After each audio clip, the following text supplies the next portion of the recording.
அனைவருக்கும் வணக்கம். சற்று முன்பு தமிழக அரசு இன்று வெளியிட்டுள்ள 12 முக்கியமான அறிவிப்புகள் என்னென்ன என்பதை பற்றி தான் நம்ம இந்த வீடியோவில் டீட்டெயிலாக பார்க்க போகிறோம். ஸோ முடிந்தளவுக்கு இந்த வீடியோவை ஸ்கிப் பண்ணாமல் முழுமையாக பாருங்கள்.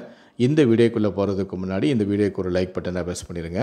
நீங்கள் இது வரைக்கும் என்னோட சேனலை சப்ஸ்கிரைப் பண்ணாமல் இருந்தீங்கன்னா மறக்காமல் சப்ஸ்கிரைப் பண்ணிக்கோங்க. கூடவே அந்த பெல் சிம்லையும் மறக்காமல் கிளிக் பண்ணிக்கோங்க. சரி, வாங்க இப்போ நாம் வீடியோக்குள்ளே போகலாம். முதல் அறிவிப்பு.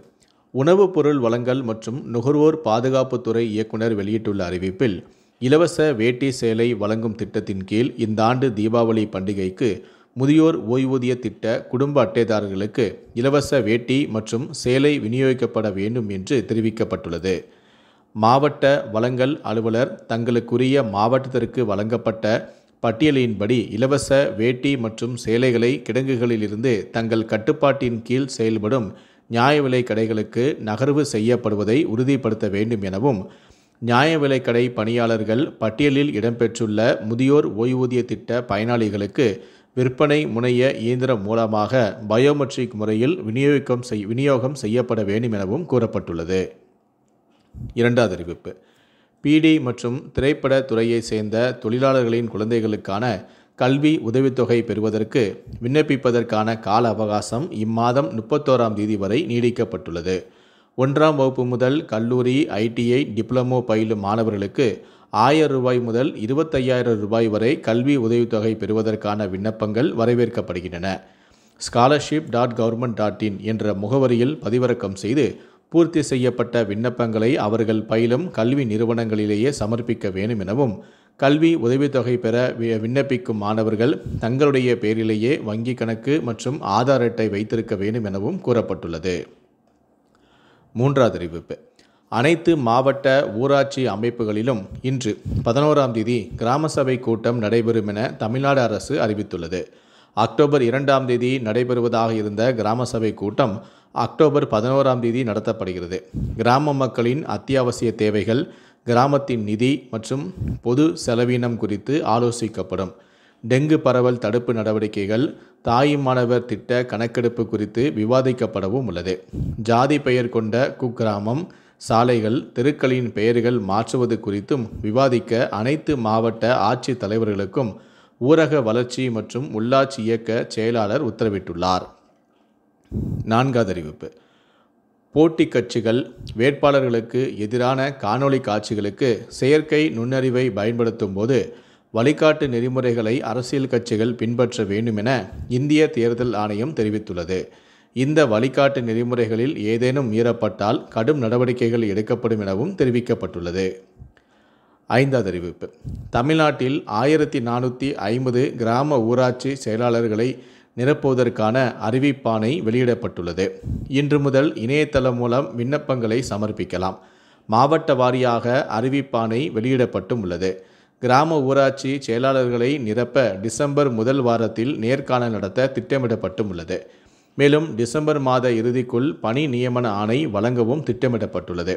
கல்வி தகுதி குறைந்தபட்சம் 10ஆம் வகுப்பில் தேர்ச்சி பெற்றிருக்க வேண்டும். அதோடு 8ஆம் வகுப்பு வரை தமிழில் ஒரு பாடமாக கொண்டு படித்திருக்க வேண்டும். அந்தந்த தாலுகா பகுதியில் வசிப்பவராக இருந்தால் தமிழில் பிழையின்றி எழுத படிக்க தெரிந்திருக்க வேண்டும். காலி பணியிடம் அறிவிக்கப்பட்ட பகுதியை சேர்ந்த விண்ணப்பதாரர்களுக்கு முன்னுரிமையும் வழங்கப்படும். ஆறாவது அறிவிப்பு. மலை பகுதியில் செயல்படுத்தப்படும் கட்டணமில்லா விடியல் பயண திட்டம் மாற்றுத்திறனாளிகளுக்கும் விரிவுபடுத்தப்பட்டுள்ளது. முதலமைச்சர் மு.க. ஸ்டாலினின் சுதந்திர தின அறிவிப்பை செயல்படுத்தும் வகையில் அரசாணை வெளியிடப்பட்டுள்ளது. மாற்றுத்திறனாளி அவருடன் வருபவர் மலை பகுதிகளில் இயக்கப்படும் சாதாரண கட்டண பேருந்துகளில் இனி இலவசமாக பயணிக்கலாம்.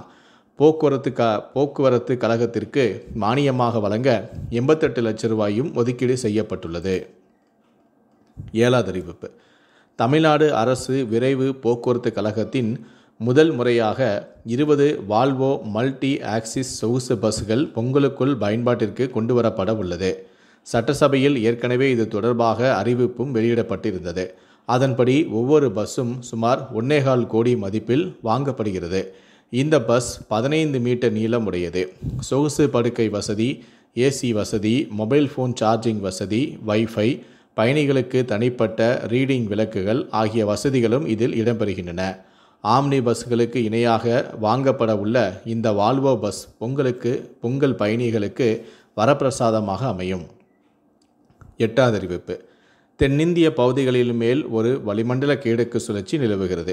குமரிக்கடல் மற்றும் அதனை ஒட்டிய பகுதிகளின் மேல் ஒரு வளிமண்டல கிழக்கு சுழற்சி நிலவுகிறது. அதேபோல தென்கிழக்கு அரபிக்கடல் மற்றும் அதனை ஒட்டிய வடக்கு கேரளா பகுதிகளின் மேலும் ஒரு வளிமண்டல கிழக்கு சுழற்சி நிலவுகிறது. இதன் காரணமாக இன்று அக்டோபர் 11ஆம் தேதி தமிழகத்தில் ஒரு சில இடங்களிலும் புதுவை மற்றும் காரைக்கால் பகுதிகளிலும் இடி மின்னல் மற்றும் பலத்த காற்றுடன் கூடிய 30 முதல் 40 கிலோமீட்டர் வேகத்தில் லேசான முதல் மிதமான மழை பெய்யக்கூடும் என்று வானிலை ஆய்வு மையம் தெரிவித்துள்ளது. மேலும் நீலகிரி, ஈரோடு, கிருஷ்ணகிரி, தருமபுரி, சேலம், திருப்பத்தூர், வேலூர், திருவண்ணாமலை, கள்ளக்குறிச்சி, விழுப்புரம் மாவட்டங்களில் ஓரிரு இடங்களிலும் மற்றும் புதுவையிலும் கனமழை பெய்ய வாய்ப்புள்ளது.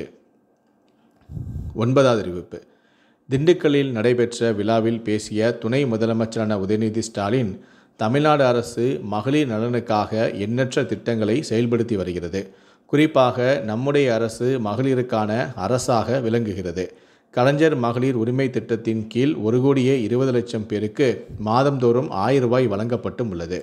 இன்னும் 2 மாதங்களில் புதிதாக விண்ணப்பித்தவர்களுக்கு மகளிர் தொகை திட்டத்தின் கீழ் உதவித்தொகை வழங்க முதல்வர் நடவடிக்கை எடுத்து வருகிறார் எனவும் கூறியுள்ளார். 10வது அறிவிப்பு. 85 வயதிற்கு மேற்பட்ட வாக்காளர்கள், குறிப்பிட்ட குறைபாடுடைய மாற்றுத்திறனாளிகள் ஆகியோர் தபால் வாக்கு மூலமாக தங்களுடைய வாக்குகளை செலுத்தலாம் என தேர்தல் ஆணையம் தெரிவித்துள்ளது. இந்த வாக்காளர்கள் இதற்கான வசதியை பெறுவதற்கு படிவம் 12TI தேர்தல் அறிவிக்கை வெளியிடப்பட்ட 5 நாட்களுக்குள் தங்களது தொகுதி தேர்தல் அதிகாரியிடம் இதனை சமர்ப்பிக்க வேண்டும். வாக்குப்பதிவு மேற்கொள்ளும் குழுவினர் அவர்களுடைய இல்லங்களுக்கே சென்று வாக்குகளையும் சேகரிப்பார்கள். அத்தியாவசிய சேவைகளில் ஈடுபட்டுள்ள வாக்காளர்கள் தங்களுடைய துறையின் பொறுப்பு அதிகாரி மூலமாக தபால் வாக்கு வசதியை பெற விண்ணப்பிக்கலாம். 11வது அறிவிப்பு. ரயில்களில் பட்டாசு எடுத்துச் சென்றால் அபராதம், சிறை தண்டனை விதிக்கப்படும் என்று தெற்கு ரயில்வே எச்சரித்துள்ளது. தடை செய்யப்பட்ட பொருட்களை எடுத்துச் சென்றதாக முதல் முறையாக பிடிபடுபவர்கள் மீது 1000 ரூபாய் வரை அபராதம் அல்லது 6 மாதங்கள் வரை சிறை தண்டனை விதிக்கப்படும். அதே சமயம் மீண்டும் இதே குற்றத்தில் சிக்கினால் 3 ஆண்டுகள் வரை சிறை தண்டனை அல்லது 5000 ரூபாய் வரை அபராதம் விதிக்கப்படும். மேலும் ரயில் பயணிகள் தங்களுடைய பாதுகாப்புக்காக சந்தேகமான பொருட்களோ அல்லது பயணிகளை கண்டாலோ உடனடியாக ரயில்வே பாதுகாப்பு உதவி எண்களான 139 அல்லது 182க்கு தகவல் தருமாறு ரயில்வே கேட்டுக்கொண்டுள்ளது. கடைசியாக 12வது அறிவிப்பு. தமிழ்நாடு மின்சார ஒழுங்குமுறை ஆணையத்தின் காலியாக உள்ள மின் குறை தீர்ப்பாளர் பதவிக்கு விண்ணப்பிக்க கால அவகாசம் அக்டோபர் 27ஆம் தேதி வரை நீடிக்கப்பட்டுள்ளது. மேலும் விவரங்கள் அறிய மின்சார ஒழுங்குமுறை ஆணையத்தின் TNERC.in government.in என்ற இணையதளத்தில் தெரிந்து கொள்ளலாம் என்றும் தெரிவிக்கப்பட்டுள்ளது. இந்த 12 அறிவிப்புகளை பற்றிய உங்களுடைய கருத்துக்கள் என்ன அப்படிங்கிறத கீழே இருக்கக்கூடிய கமெண்ட் செக்ஷனில் மறக்காமல் சொல்லுங்கள். முடிந்தளவுக்கு இந்த வீடியோவை மற்றவங்களுக்கும் ஷேர் பண்ணுங்கள். மேலும் இது போன்ற பல வீடியோக்களை நீங்கள் பார்க்கணும் அப்படின்னு நினச்சிங்கன்னா மறக்காமல் என்ன நீங்கள் சப்ஸ்கிரைப் பண்ணுங்கள். கூடவே அந்த பெல் சிம்லையும் மறக்காமல் கிளிக் பண்ணுங்கள். நன்றி, வணக்கம்.